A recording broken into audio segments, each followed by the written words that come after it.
성경의 수업을 걷다 오늘은 사무엘상 9장입니다. 어제 사무엘상 8장에서 이스라엘 백성들은 여전히 사무엘의 리더십이 계속되고 있는 상황에서 그의 나이가 많다는 이유와 그리고 사무엘의 아들들의 죄악이 브엘세바에 국한된 것임에도 불구하고 온 이스라엘에 영향을 주고 있다는 식의 이유로 왕을 요구하는 것을 볼 수 있었습니다. 그런데 하나님께서는 백성들의 악한 요구를 들어주라고 사무엘에게 말했습니다. 그렇다면 하나님께서 이스라엘 백성들에게 왕을 허락하시는 것의 진짜 이유는 무엇이었을까요? 그것은 이스라엘의 진정한 왕은 바로 하나님이심을 깨닫게 하기 위해서였습니다. 흥미로운 것은요, 이스라엘 백성들이 언제 이 하나님의 참뜻을 깨달았습니까? 자기들이 그토록 원하던 왕인 사울 왕을 얻고 나서야 깨달았던 거예요. 하나님께서 언제 이스라엘 백성들을 억압하고 착취했습니까? 항상 무궁한 사랑으로 백성들을 돌보셨습니다. 그런데 사울이 왕이 되면서 그때부터 백성들은 착취를 당했고요, 억압을 당했습니다. 9장 17절을 보세요. 사무엘이 사울을 볼 때에 여호와께서 그에게 이르시되 보라, 이는 내가 네게 말한 사람이니 이가 내 백성을 다스리라 하시니라 해서 다스린다라는 단어가 히브리어로 아짜르라는 단어인데요. 이 단어는 부정적인 뉘앙스가 강한 단어입니다. 바로 억압하다는 단어예요. 하나님께서 사무엘을 통해서 경고하신 8장 12절에서 17절의 말씀이 구체적으로 사울이 왕으로 다스릴 때 이루어지게 된 것입니다. 그리고 나중에도 보겠지만 사울이 하나님으로부터 버림을 당한 후에 이스라엘의 영적인 분위기는 마치 엘리 제장이 있을 때와 똑같았습니다. 버림받은 사울이 왕으로 있을 때 하나님은 꿈으로도 환상으로도 선지자로도 이스라엘 가운데 나타나지 않았기 때문이에요. 그들이 그렇게 원했던 왕을 얻고 나서야 비로소 하나님만이 이스라엘의 참 왕이심을 깨달았던 것입니다. 그러나 오늘 본문을 보면 당신의 뜻으로 왕이 세워지는 것이 아니었음에도 불구하고 하나님은 이스라엘의 왕정 제도를 위해서 하나부터 10까지 섭리로 인도하셨습니다. 1절입니다. 베냐민 지파에 기스라 이름하는 유력한 사람이 있으니 그는 아비엘의 아들이요 수올의 손자요 백고라스의 증손이요 아비야의 현손이며 베냐민 사람이더라. 하나님께서 이스라엘의 초대 왕을 세우는 작업을 보면 당시 이스라엘의 정치적 상황을 최대한 고려하셨어요. 먼저 베냐민 지파를 살펴보면요, 사사기에 보면 베냐민 지파의 기브앗 사람들이 레인의 첩을 융간했는데 이 사건으로 결국 나머지 11지파와의 전쟁에서 베냐민 지파는 모두 멸절하고 남자 600명만 살아남았습니다. 그래서 나머지 이스라엘 지파들은 한 지파가 없어지지 않게 하려고 전쟁에 참여하지 않았던 야베스 길앗을 쳐서 400명의 여자를 데려오고 그것으로도 부족하니까 실로의 여인 200명을 붙잡아서 간신히 베냐민 지파의 대를 잇게 했던 것입니다. 그래서 베냐민 지파는 매우 적은 지파였습니다. 그러면 하나님께서는 왜 이렇게 작은 지파에서 왕을 찾고 있는 것일까요? 이것은 이스라엘 12지파 사이에 정치적 힘의 균형이 무너지지 않게 하기 위해서였습니다. 만약에 처음부터 왕을 세울 적에 에브라임과 유다 지파와 같은 큰 지파에서 왕이 나오면 얼마든지 정치적인 균형이 깨질 수가 있기 때문이었습니다. 이런 면에서 베냐민 지파는 비록 작은 지파였지만 에브라임 지파와 유다 지파와 같은 강한 지파 사이에서 중재 역할을 할 수 있는 위치에 있었던 거예요. 그래서 하나님께서는 혹시라도 일어날 혼란을 최소화하는 방향에서 왕을 준비하셨던 것입니다. 이런 베냐민 지파에 기스라는 사람이 있었는데 그는 유력한 자였습니다. 유력하단 말은 재물이 많아 영향력이 있었던 집안이었다는 거죠. 그리고 그에게는 사울이라는 아들이 있었습니다. 2절입니다. 기스에게 아들이 있으니 그의 이름은 사울이요 준수한 소년이라. 이스라엘 자손 중에 그보다 더 준수한 자가 없고 키는 모든 백성보다 어깨 위만큼 더 컸더라.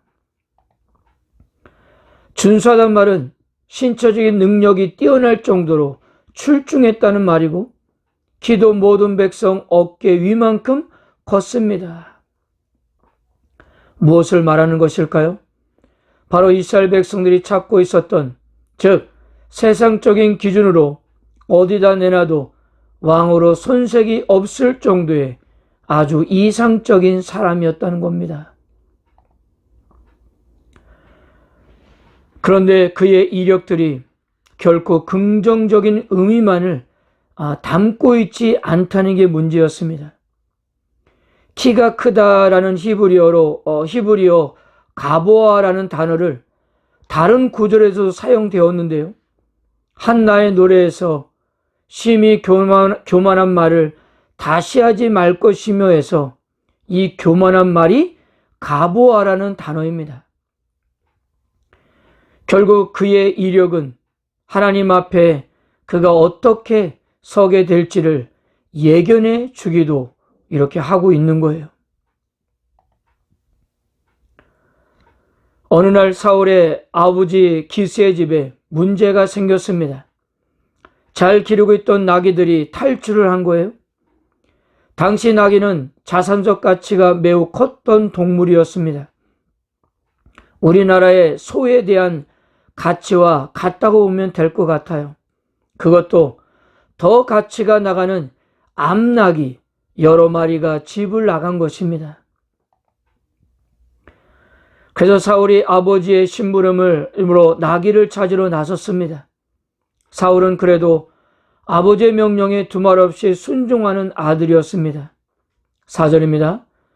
그가 에브라임 산지와 살리사 땅으로 두루 다녀 보았으나 찾지 못하고 사알림 땅으로 두루 다녀 보았으나 그곳에는 없었고 베냐민 사람의 땅으로 두루 다녀 보았으나 찾지 못하니라. 어느 신학자가 이 지역을 지도로 그려보았더니 약 40km가 나왔다고 합니다. 거리가 40km지 그 안에서도 얼마나 찾아 헤맸겠어요. 4절이 강조하는 것도 찾지 못했고 그곳엔 없었고 찾지 못하니라. 무엇입니까? 엄청나게 헤매고 돌아다녔다는 것입니다. 그렇게 헤매고 다니다가 그들이 도착한 곳이 수비라는 지역이었고요. 아마도 이때가 나귀를 찾으러 집을 나온 지 3, 4일이 흘렀던 것 같습니다. 이때 사울은 나귀는 고사하고 아버지가 자신들을 걱정한다면서 그만 돌아가자고 했어요. 그런데 이때 사안이 이렇게 이야기합니다. 6절입니다. 그가 대답하되 보소서 이 성읍에 하나님의 사람이 있는데 존경을 받는 사람이라. 그가 말한 것은 반드시 다 응하나니 그리로 가사이다.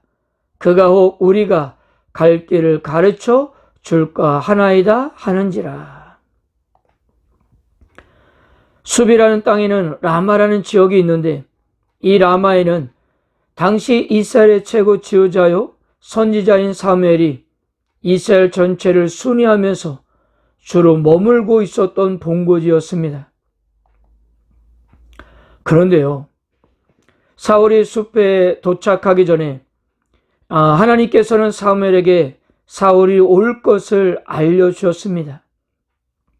15절에서 17절입니다.